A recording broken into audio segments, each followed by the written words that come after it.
itu selalu di absen. Bahkan disebutkan namanya, si A nggak hadir, kenapa? Sakit atau tanpa. Begitu. Iya, itu. Kayak anak SD ya. Iya, itu untuk mengingatkan saja, untuk betapa penting rapat paripurna gitu ya, untuk menjaga supaya masing-masing ya inilah apa namanya hadirlah ya sebagai tanggung jawab sebagai anggota dewan. Itu bagian dari Tugas BK atau tugas BK.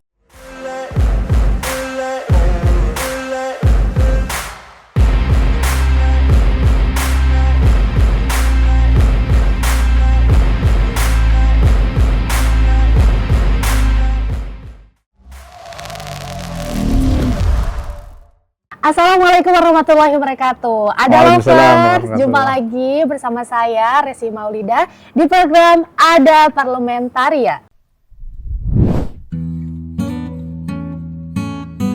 Pada episode kali ini kita akan membahas mengenai peran dan tugas Badan Kehormatan DPRD Kota Bekasi, sahabat Ada Lovers. Tentu saya akan mengajak sahabat-sahabat Ada Lovers untuk mengeksplor apa saja sih kefungsian, kegunaan dari badan ini. Tentu hal ini untuk menciptakan integritas dan juga etika para Dewan DPRD Kota Bekasi. Karena saya nggak sendirian The Lovers, saya bersama salah satu pasangan yang sangat romantis dari anggota DPRD Kota Bekasi, yaitu ada Ibu Zahra Jua Mulyani. Assalamualaikum Ibu. Waalaikumsalam, selamat pagi. Ayo, selamat pagi. Dan Ibu ini adalah istri dari narasumber kita, yaitu ada Bang Saifuddin AMD. Assalamualaikum Waalaikumsalam warahmatullahi. Sebelum kita podcast dan ngobrol-ngobrol santai nih sama Ibu, sama Bapak, boleh dong Bapak atau Ibu silakan sapa-sapa dulu teman-teman Ada Lovers. Assalamualaikum warahmatullahi wabarakatuh. Nama saya Saifuddin, ini bersama dengan istri saya Ibu Zahra Jua Mulyani. Alhamdulillah ini di tempat kediaman kami di perumahan Klaster Palem AL75 Summarecon Bekasi. Saat ini kita sedang podcast bersama untuk sharing berkaitan dengan tupoksi, tugas pokok dan fungsi dari Badan Kehormatan DPRD Kota Bekasi, bersama dengan Ada Podcast yang insya Allah akan mudah-mudahan bisa memberikan kebermanfaatan untuk para pendengar, untuk lebih memahami, mengetahui apa peran dan fungsi dari Badan Kehormatan DPRD Kota Bekasi. Terima kasih Bang Saifuddin. Nah, sebelum saya mau ngobrol jauh sama Bang Saifuddin, saya mau ngobrol dulu dengan Ibu Zahra nih. Bu, sehat Ibu ya? Alhamdulillah. Ibu kesehariannya apa aja nih Bu kalau Bapak lagi nugas sebagai anggota DPRD gitu ya? Biasanya Ibu ngapain sih Bu? Kalau lagi keseharian saya, alhamdulillah yang paling utama adalah ibu rumah tangga. Mendidik anak di rumah, lalu mendampingi, yang terpenting juga mendampingi beliau. Kalau ada dinas ya kebetulan bisa waktunya saya ikutan, insya Allah. Hal paling spesial saat Ibu menemani Bapak gitu saat dinas, saat tugas di luar kota itu apa sih Bu?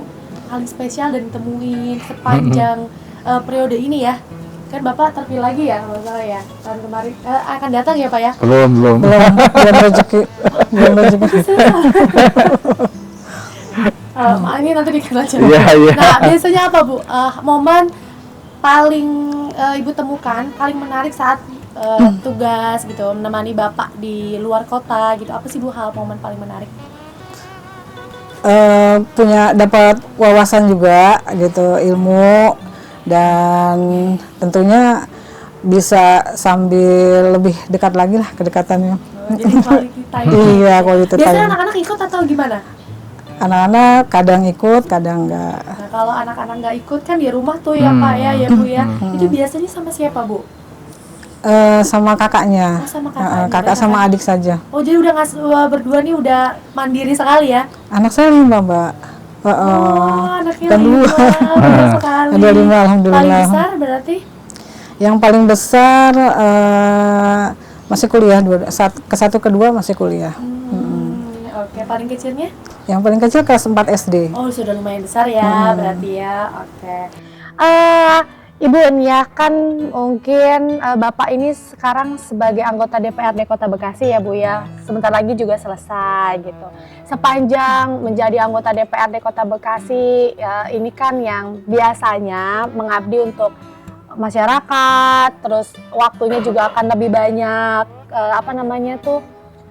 kalau turun ke masyarakat, menyerap aspirasi masyarakat gitu ya kan. Nah, ada nggak sih momen-momen Ibu ketika Bapak ditemuin sama perempuan-perempuan gitu loh Bu ya, ajakin selfie gitu kan. Perasaan Ibu gitu marah, cemburu atau gimana gitu, ada nggak sih perasaan kayak gitu Bu saat menemani Bapak di lapangan?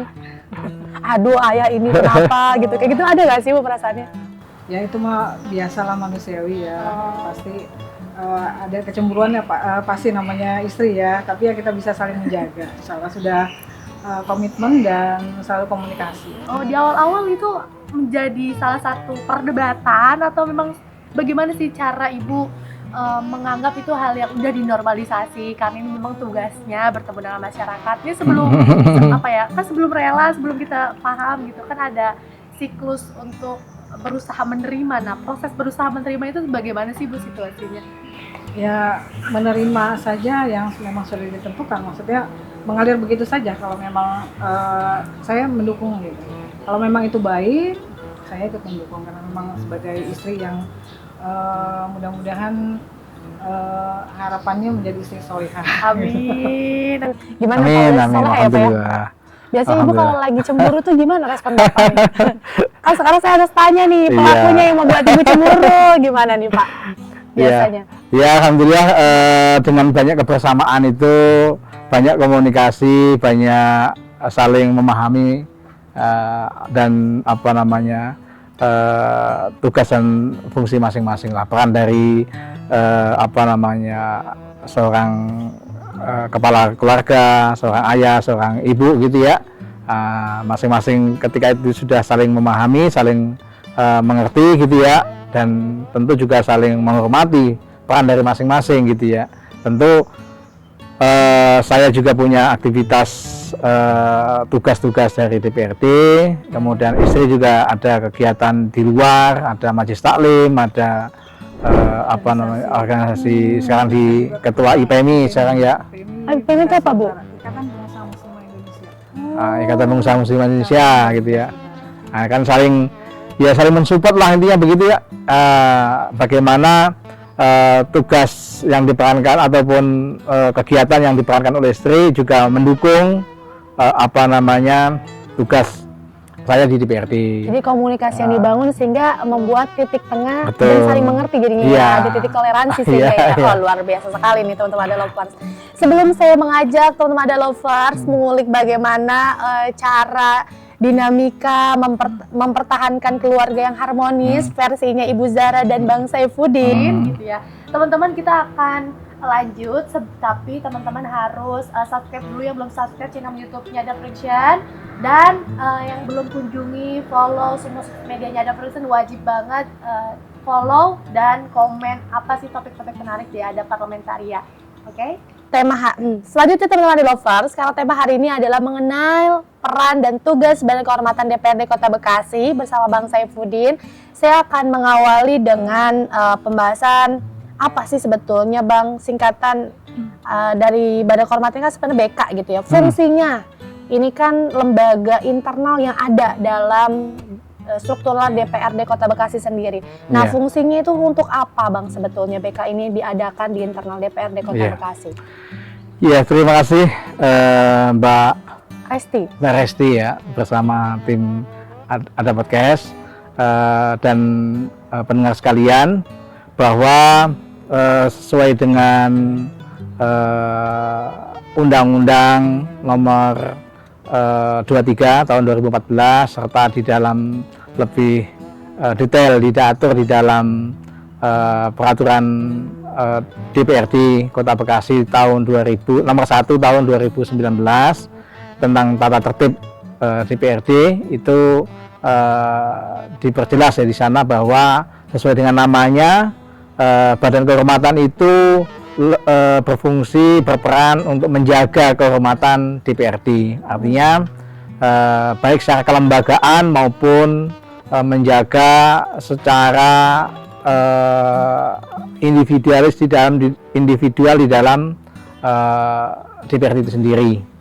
Kita di DPRD Kota Bekasi ini ada 50 anggota ya, 50 anggota yang semuanya sudah diatur di dalam tata tertib DPRD ya.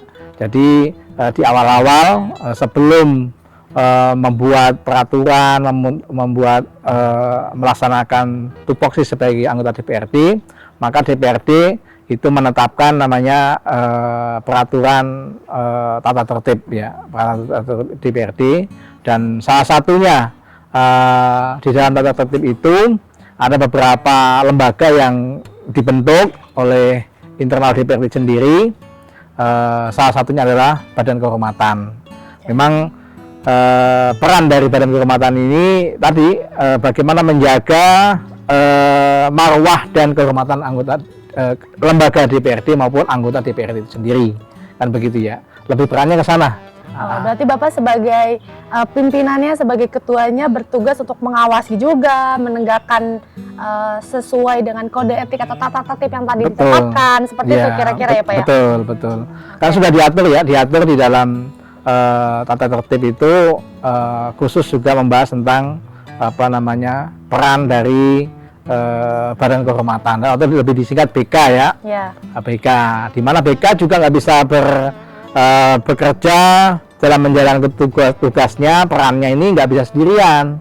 Meskipun kami ada perwakilan dari masing-masing fraksi, itu ada 5 orang ya, karena ada 5 anggota di sana, 1 ketua, 1 wakil dan 3 anggota yang dari perwakilan masing-masing fraksi. Tentu kami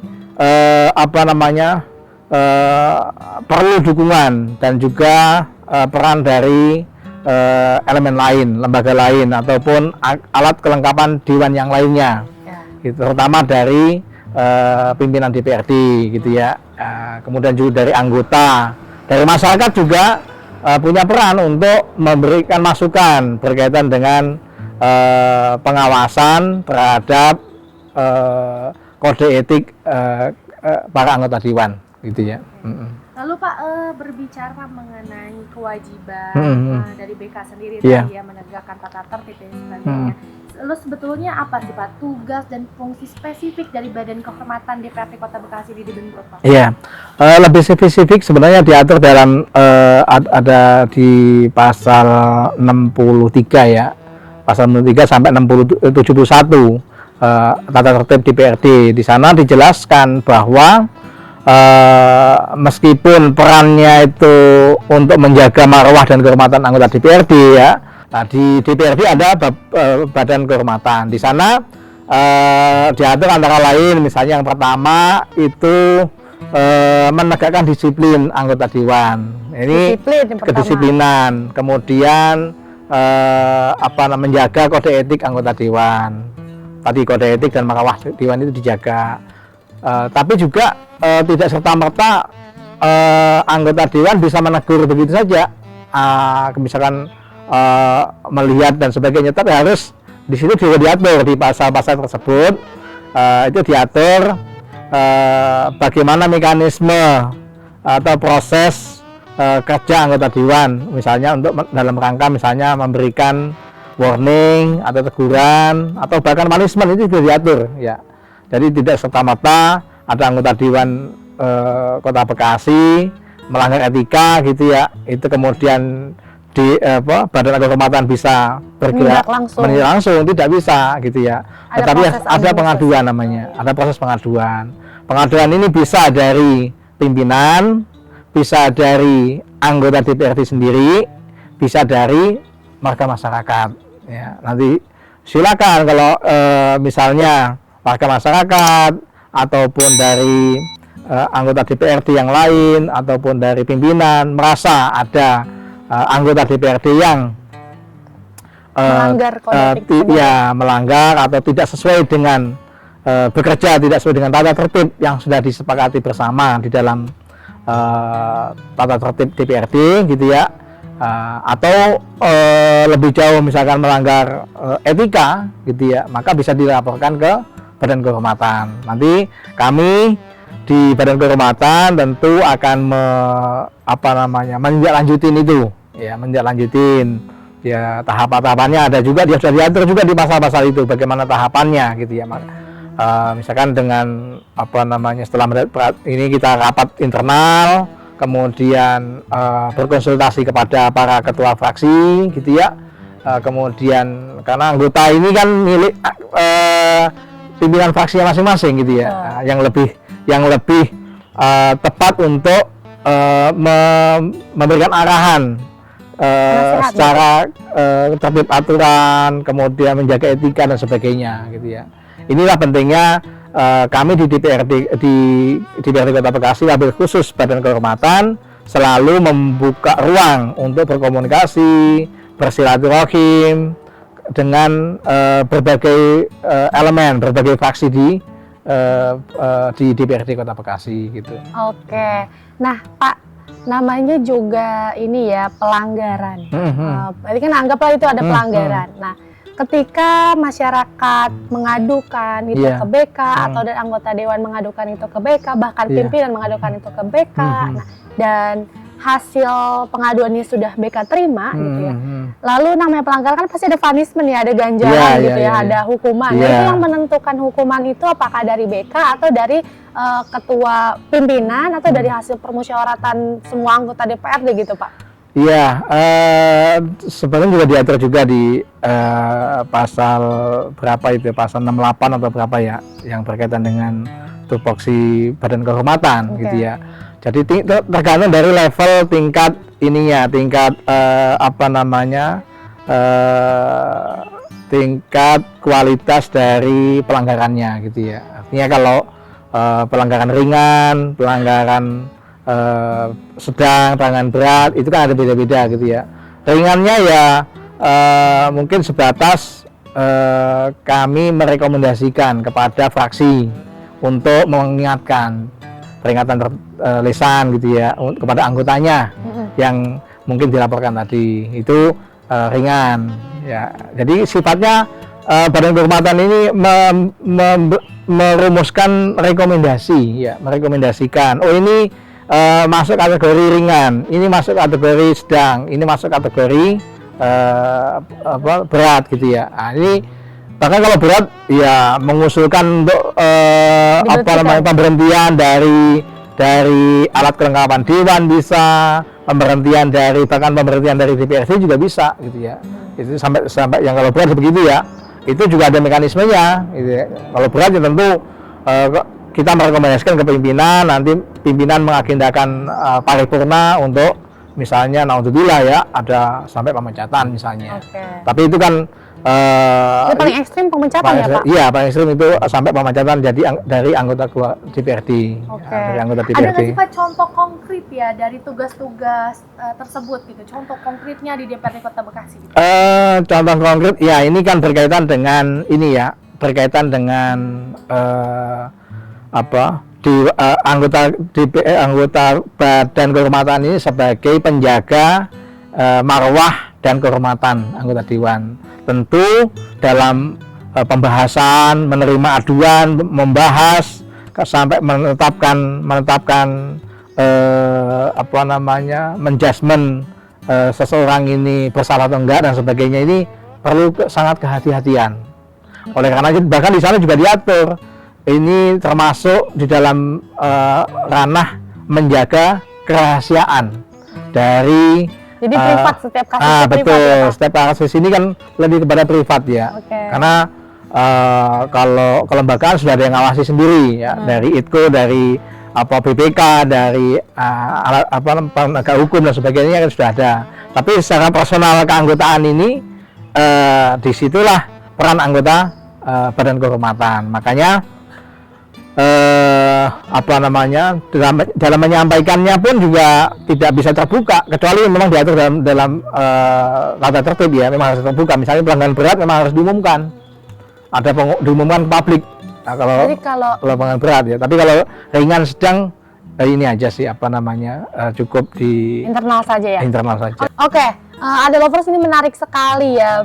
Berarti memang pembahasan ada skala yang tadi sampaikan Bang Saifuddin ya. Betul, kalau skalanya masih kecil, menengah gitu ya. Hmm. Seperti ini hanya privat internal saja gitu yang perlu Betul. ketahui sama anggota dewan. Tapi kalau sudah dikirakan ini sudah urgent, sudah di warning banget gitu ya, sampai ada keputusan pemecatan atau lain hal gitu ya. Ini baru bisa dikabarkan ke publik ya. Iya, Oke. betul. Selanjutnya Pak, saya pikir karena Badan Kehormatan tugasnya mengawasi, menegakkan kode etik bagi para anggota DPRD. Nah, hal sederhana yang biasa kita dengar gitu Pak ya, mengenai anggota DPRD itu kan saat rapat-rapat paripurna atau pansus dan lain sebagainya itu kan selalu sedikit anggota DPRD yang hadir. Nah, yang biasanya merekap kehadiran anggota dewan gitu, saat rapat itu siapa sih Pak?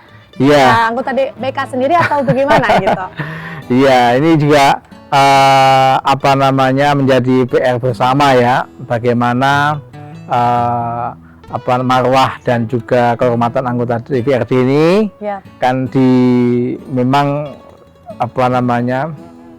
dilihat dari banyak atau tidaknya salah satunya itu kan dilihat dari banyak atau tidaknya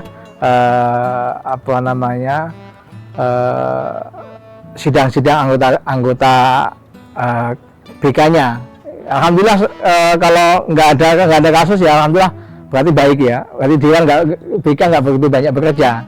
Tapi sebenarnya bukan berarti tidak bekerja ya.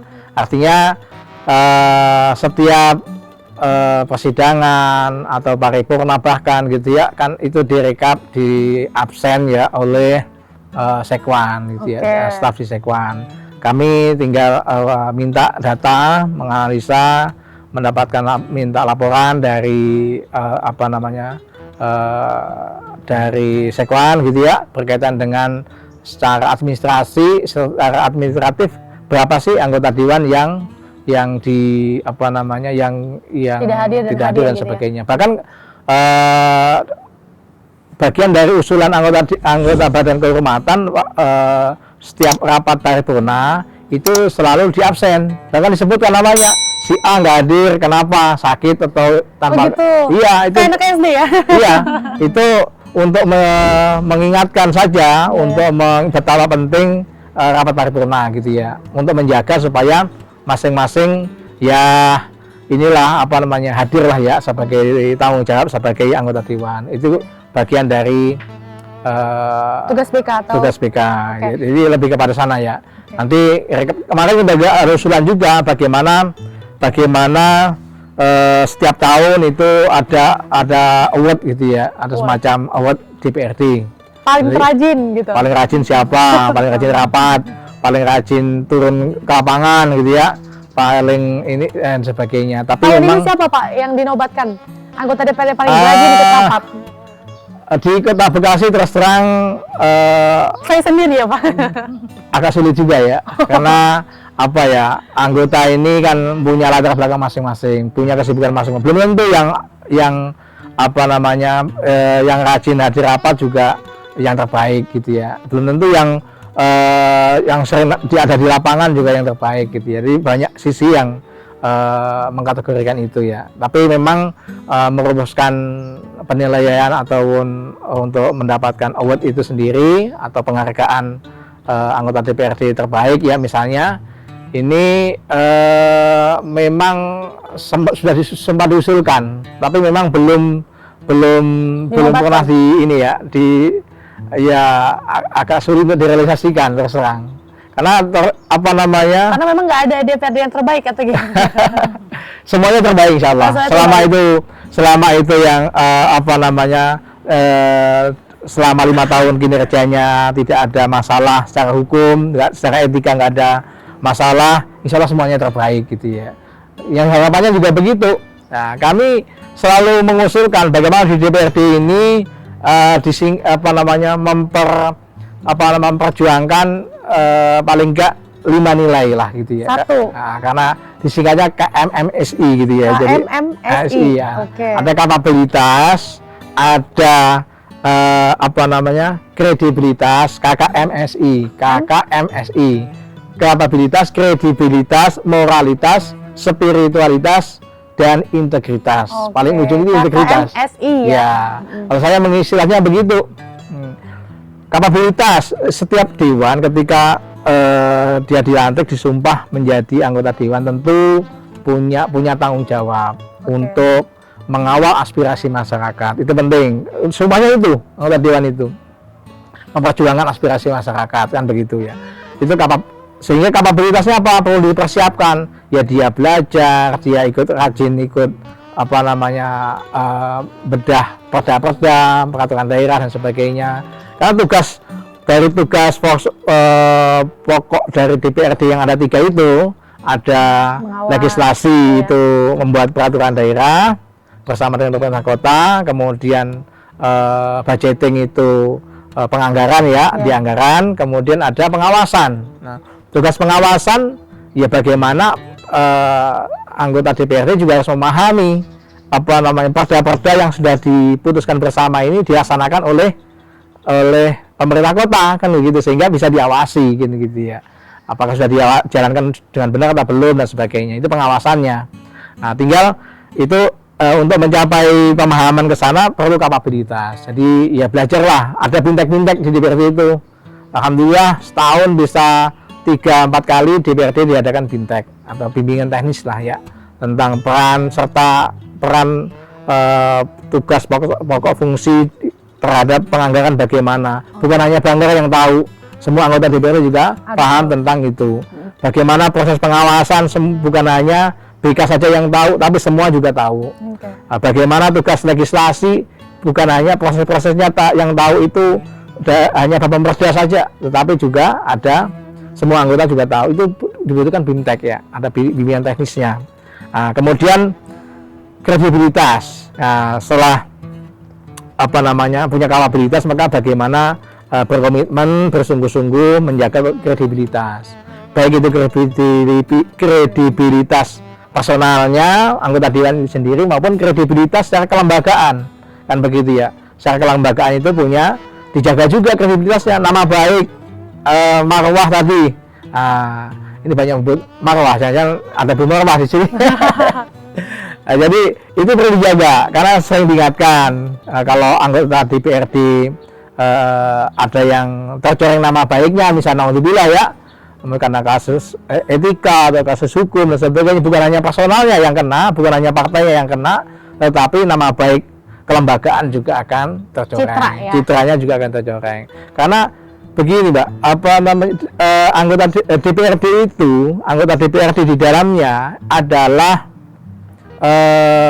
semacam etalase dari proses penyelenggaraan pemerintahan di Kota Bekasi.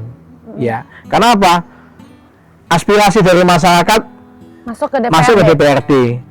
Pelaksanaan oleh pemerintah kota itu juga diawasi oleh DPRD. Jadi tempat bertemunya itu di DPRD. Artinya gitu ya. Badan Kehormatan sendiri atau DPRD sendiri gitu ya, secara general ini punya pengaruh yang sangat signifikan terhadap pemerintahan daerah Kota Bekasi ya Pak? Iya, ini punya pengaruh yang sangat signifikan. Tadi menopang Undang-Undang nomor 23 tahun 2014 tadi ya, di mana itu ada pengaturan pemerintahan kota gitu ya. Nah, di situ masing-masing punya peran. Pemerintah kota juga punya peran, kami di DPRD juga punya peran mengawasi, mengusulkan tadi peraturan-peraturan daerah dan sebagainya. Ya. Nah, itu yang kapabilitas sudah, kredibilitas juga dijaga. Yang ketiga itu moralitas. Moralitas sudah paham lah ya, bagaimana menjaga etika, menjaga moral dan sebagainya. Kami di DPRD sudah misalnya mengusulkan dan memutuskan ada perda tentang peraturan daerah tentang larangan tentang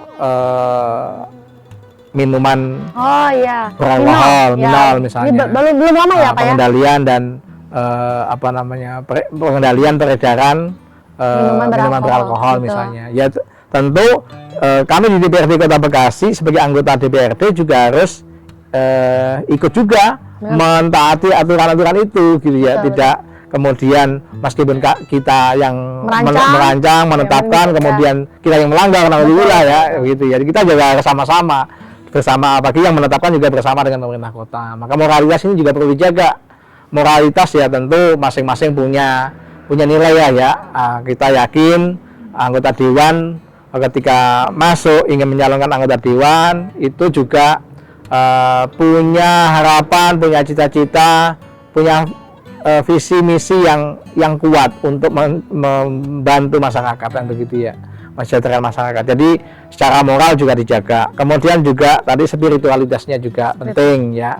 Ini bagaimana selalu diingatkan juga untuk kami di DPRD juga mengingatkan juga bagaimana anggota dewan ini bukan hanya secara duniawi saja ya, kita memperjuangkan masyarakat, kesejahteraannya dan sebagainya, kepentingan aspirasinya dan sebagainya, tapi juga pertanggungjawaban betul pertanggungjawaban secara kemasyarakatan, pemerintahan, secara hukum di dunia maupun juga harus kita juga harus ingat bahwa pertanggungjawaban juga dengan Allah yang Maha Kuasa gitu yang mengawasi kita. Oleh karena selalu diingatkan. Yang terakhir, keempatnya itu kalau sudah terbentuk maka akan muncullah integritas. Integritas inilah yang perlu dibangun anggota DPRD baik secara personal maupun secara kelembagaan gitu ya. Insya Allah kalau 4 tadi terlaksana, BK ini dari 4 kemudian bahkan bisa 5 itu terlaksana, insya Allah ya perjalanan DPRD ini akan solid, akan kompak, akan walaupun akan dinamis juga gitu ya, dan juga akan produktif gitu ya. Produktif apanya? Produktif pengawasannya sehingga ikut memperlancar proses pembangunan di Kota Bekasi. Produktif kinerja aparatur Bapenda misalnya, sehingga APBD Kota Bekasi meningkat, PAD-nya meningkat, pendapatan daerahnya gitu misalnya. Kemudian juga punya peran kesejahteraan masyarakatnya, aspirasinya tertampung dan sebagainya. Ini kalau semua fungsi dari komisi 1 sampai komisi 4 ditambah AKD yang ada di Kota Bekasi bekerja semuanya sesuai dengan tatib yang dilaksanakan, intinya ikuti tatib aja lah gitu ya, tidak neko-neko gitu ya, tidak neko-neko gitu ya. Khususnya dalam kinerjanya, artinya kinerjanya memuaskan, banyak legasi yang ditinggalkan gitu ya, yang bisa diingat dalam sejarah Kota Bekasi gitu ya, seperti itu kira-kira. Bu, ini karena tadi Bang Saifuddin ngomongin tata tertib yang dilanggar, kemudian ada fungsinya dari BK, tadi Bang Saiful merumuskan ada 3 KKMSI ya. Kalau di rumah sendiri gitu Bu ya, ada nggak sih tata tertib yang pernah dilanggar sama Bang Saiful? Oh, memang Saifuddin, ya Allah. Pernah nggak Bu? Sama-sama saling mengingatkan saja. Memang yang namanya manusia kan pasti ada tidak luput ya dari beberapa kesalahan. Kita saling mengingatkan dan saling percaya. Poinnya gitu ya, saling mengingatkan, saling percaya, luar biasa sekali nih. Sebelum saya kembali lagi ngobrolin Bang Saifuddin ke Bu Zahra, saya mau ngajak Bang Saifuddin ngomongin Bekasi nih, Bang. Oh iya, Bekasi. Tentu kan BK sangat punya peran penting, tadi Abang bilang bagaimana ceritanya DPRD ini sangat berpengaruh sekali dengan PAD-nya, ya APBD-nya dan sebagainya, peningkatannya. Nah, bagaimana sebetulnya BK sendiri, Badan Kehormatan, berkontribusi terhadap transparansi dan akuntabilitas di DPRD sendiri, Bang?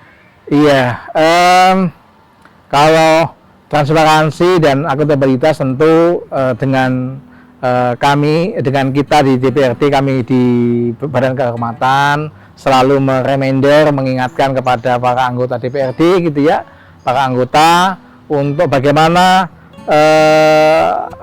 selalu mengingat tata tertib yang ada, yang telah ditetapkan di DPRD, karena itu acuan guidance bagaimana anggota DPRD itu menjalankan proses kinerjanya, baik secara penganggaran, baik secara legislasi maupun pengawasannya gitu ya. Untuk transparansinya tentu kami hanya bisa ya itu mendapatkan laporan ya, karena secara laporan aspirasi kita dapatkan dari administratif ya, itu dapatkan dari staf sekwan gitu ya, kan sudah ada absensi, kehadiran rapat, berapa perda yang disahkan pada tahun ini, kemudian anggarannya berapa yang terserap, aspirasinya berapa yang terlaksana dan sebagainya. Itu sudah ada. Ya, itu di rekapnya di bidang-bidangnya di Sekwan. Oke. Kemudian kalau transparansi dan akuntabilitas secara kelembagaan tentu bukan ranahnya BK. Badan Kehormatan, Oke. itu lebih kepada ada BPK, audit dari BPK, audit dari kemudian dari ITKO gitu ya. Jadi setiap tahun ada ya audit dari LHP BPK misalnya. Tahun ini bulan ini sedang membahas Badan Anggaran sedang membahas LHP BPK, laporan hasil pemeriksaan BPK terhadap pemerintah Kota Bekasi Jadi per tahun. per tahun. Dan memang kita yang menjadi keprihatinan juga setelah sekian tahun WDP ya, wajar dengan tanpa WTP, wajar tanpa pengecualian gitu ya. 2 tahun ini Kota Bekasi agak turun nih menjadi WDP, wajar dengan pengecualian. Oke. Semenjak kasusnya ada kasus wali kota Tempo Hari ya, Pak Wali Tempo Hari masih WDP ini. Kita mengembalikan WTP ini masih perlu perjuangan lagi. Mudah-mudahan ke depan dengan periode dewan yang baru lebih produktif lagi, lebih efektif dalam membantu pengawasan dan sebagainya untuk meraih WTP lagi Kota Bekasi. Karena ya terus terang kalau Kota Bekasi, sebuah kota kabupaten dengan hasil LHP BPK-nya itu WDP, itu banyak yang menyorotin gitu, ada apa gitu kan, dengan pengecualian artinya masih ada sektor-sektor yang menjadi catatan temuan dari BPK gitu ya. Ini perlu menjadi kewajiban dari DPRD Kota Bekasi untuk meningkatkan pengawasannya kepada pelaksanaan pembangunan atau pelaksanaan APBD terhadap pemerintah Kota Bekasi gitu ya. Artinya memang pemerintah Kota Bekasi dengan jajaran pengurus anggota DPR Kota Bekasi satu kesatuan ya. Iya, Layaknya betul. rumah tangga mungkin ada yang menjadi ibu, ada yang menjadi Betul, ayah gitu ya. saling bersinergi. Oke. Harus saling bersinergi. Ini kan berarti satu kesatuan Bu Zahra ya. Kalau kita ngomongin kehidupan, yang namanya proses menjalankan kehidupan pasti ada aja tantangannya Bu ya. Ada aja problemnya, ada aja masalahnya.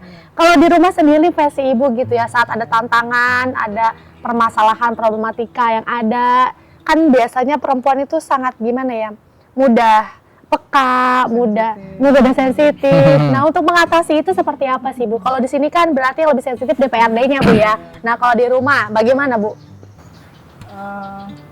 Menjaga hati aja.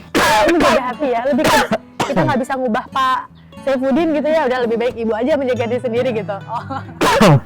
Menjaga sampai karena kebaikan itu kan kembali lagi kepada diri sendiri gitu. Jadi kalau kita melakukan suatu kebaikan nanti akan balik lagi untuk diri kita juga.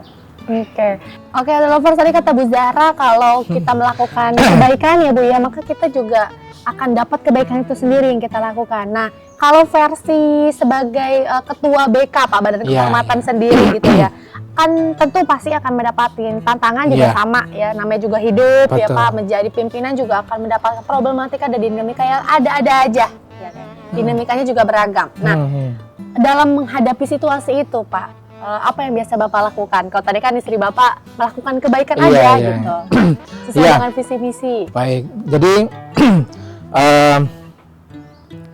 sebagai pimpinan ataupun anggota Badan Kehormatan ya, tentu harus bisa menjadi contoh.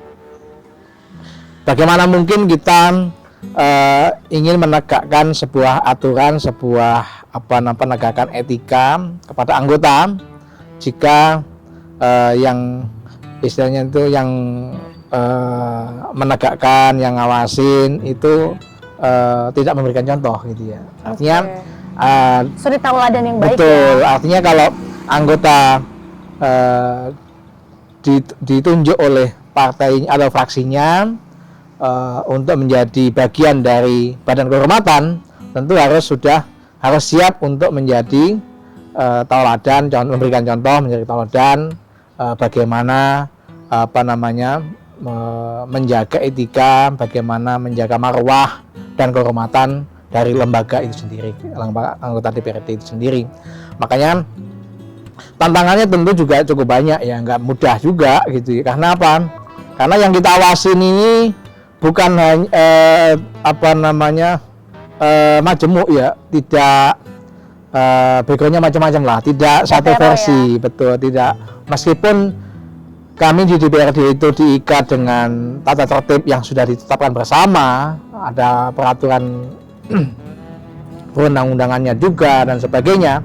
Tentu kami tidak bisa mengawasi keseharian day to day dari person to person ya, seluruh anggota DPRD.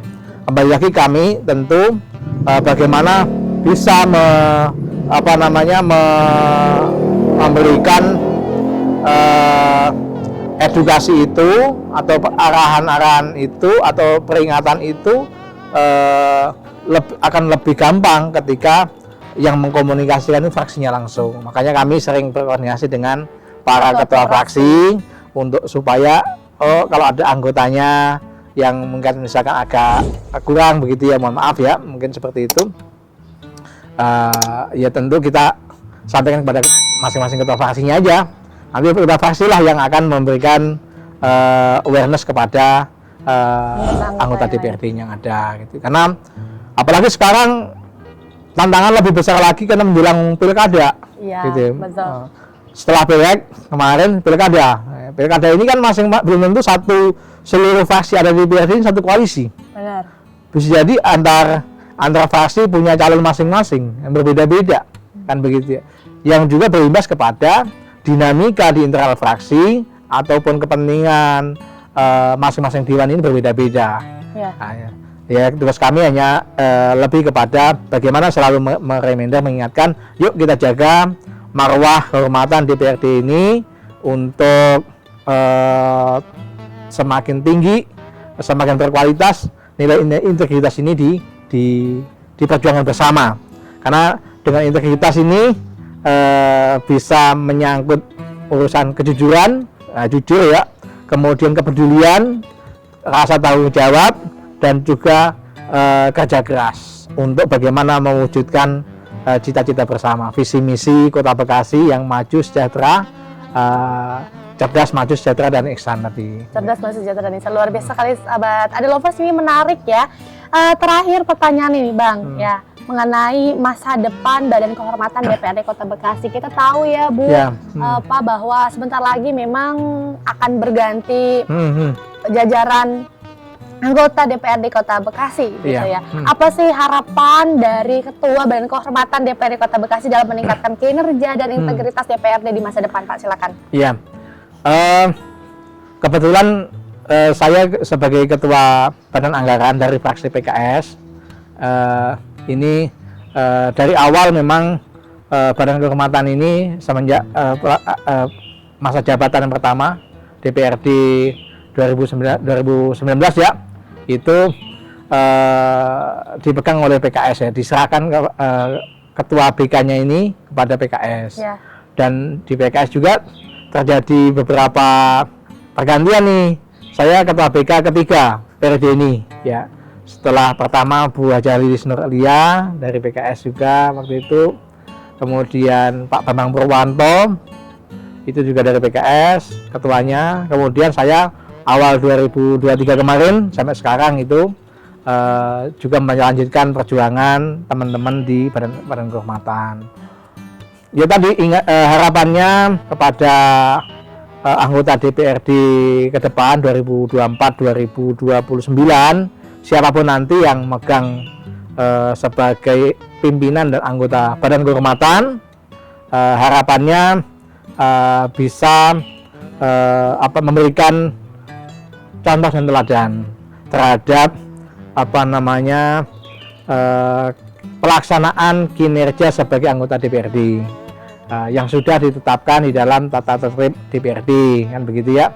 Nanti tentu juga ada penetapan kembali mungkin ya, tata tertib DPRD periode 2024-2029 misalnya, dengan ada penambahan poin-poin apa yang menjadi kesepakatan bersama di sana yang perlu diawasi, yang perlu nanti dilakukan oleh Badan Kehormatan.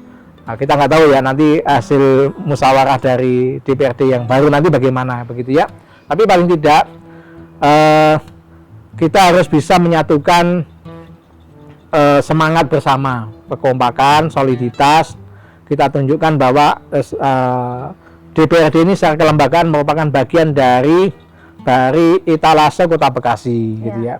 Jangan sampai etalase ini, mari kita jaga sama-sama marwah dan kehormatannya. Jangan sampai ada keretakan gitu. Kalau DPRD-nya nggak kompak, masing-masing punya ego yang ditonjolkan masing-masing dan sebagainya, maka yang dilihat masyarakat itu kok DPRD-nya nggak kompak, nggak solid. DPRD-nya bagaimana kinerja dari Badan Kehormatan misalnya, kok pengawasannya bagaimana gitu ya, kok kinerjanya kurang, atau mungkin naudzubillah ada yang tersangkut hukum, masalah etika, masalah pidana misalnya, naudzubillah, itu juga semuanya berimbas, bukan hanya DPRD secara kelembagaan, BK secara alat kelengkapannya, tapi juga secara keseluruhan Kota Bekasi pun juga akan mendapatkan nilai yang tidak baik kan begitu ya. Apalagi Kota Bekasi adalah salah satu kota dengan PAD dan APBD terbesar di Jawa Barat ya, nomor 2 kalau nggak salah ya, seperti itu. Mungkin itu ya. Baik, terima kasih Bang Saifuddin, Ibu Zara sudah berbincang-bincang di Ada Podcast, segmennya Ada Parlamentaria. Dan tentunya sahabat Ada Lovers, tadi kita sudah bahas bagaimana sih sebetulnya peran fungsi Badan Kehormatan, dan tadi sudah skill juga bagaimana informasi berharga ini sangat penting sekali dalam menjaga integritas dan kinerja para anggota Dewan. Jadi poinnya adalah mari kita bersama menjaga dan mendukung upaya mereka semua, para anggota DPRD Kota Bekasi, untuk mewujudkan pemerintah yang bersih dan juga bertanggung jawab. Saya Resi Maulida, host Ada Parlamentaria, pamit undur diri. Terima kasih, sampai jumpa. Assalamualaikum warahmatullahi wabarakatuh. Saya Saifuddin, anggota DPRD Kota Bekasi dan juga Ketua Badan Kehormatan DPRD Kota Bekasi periode 2019-2024 dari fraksi PKS. Alhamdulillah pada pagi hari ini dengan ada bisa melaksanakan podcast bersama tim Ada Podcast, di mana dengan podcast ini harapannya bisa memberikan gambaran ke depan untuk anggota DPRD yang akan datang ya, tentu bagaimana tugas dan tugas pokok fungsi dari dan peran dari anggota Badan Kehormatan, dan juga harapannya kepada masyarakat Kota Bekasi. Sesungguhnya di DPRD Kota Bekasi itu ada Badan Kehormatan yang siap menampung, menerima aspirasi masyarakat, diantaranya berkaitan dengan bagaimana bersama-sama masyarakat ikut mengawal kinerja dan juga sama-sama menjaga etika para anggota Dewan Kehormatan, para anggota DPRD Kota Bekasi, sehingga dengan etika yang baik, dengan kinerja yang baik, dengan integritas yang baik, marwah dan kehormatan DPRD Kota Bekasi secara kelembagaan bisa mendapat apresiasi dari masyarakat dan tentu mendapatkan ridho Allah Subhanahu wa taala. Demikian, terima kasih. Assalamualaikum warahmatullahi wabarakatuh.